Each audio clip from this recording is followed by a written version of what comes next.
It is a good idea to avoid probate because it's expensive. It takes a long time. So if you can, it is a good idea.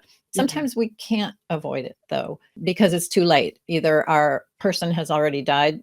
We can't do planning after we die, or our person has become incapacitated and they aren't any longer capable of doing planning. So sometimes we have to do a probate and there's no real way around it.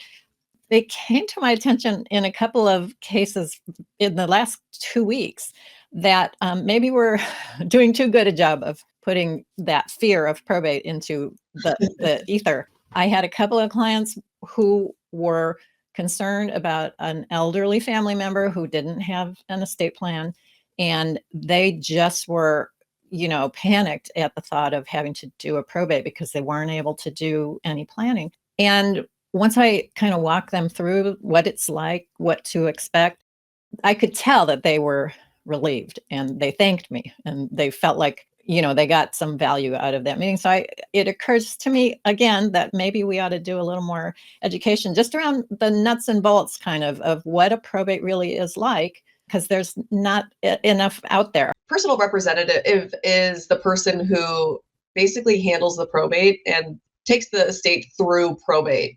And you can be one of two personal representatives. You could be the executor or you can be an administrator. And what that means is if somebody dies with a will, it's just a difference of name. You're the executor, you're appointed executor. If they die without a will, you're the administrator. Same roles, same duties, pretty much. It's just one different titling. One has a will, one does not have a will. Yeah. So it's the same probate process, but your title depends on whether you had a will or not. Okay. So how does the court choose an executor? Now I'm getting ahead of myself. The executor or the administrator is a person appointed by the court to do the probate. How does that happen? Yeah, absolutely. So the court doesn't seek you out or anything. The person themselves, they have to petition the court to be appointed as either executor or administrator. So you have to, submit all of these filings, all of these pleadings to the court to ask them to be appointed in that role.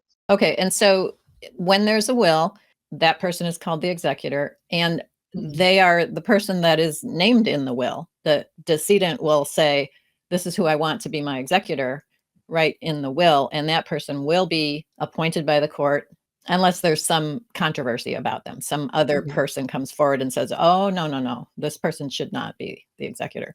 But when there's a will, that's who's going to be appointed, barring some weird circumstance.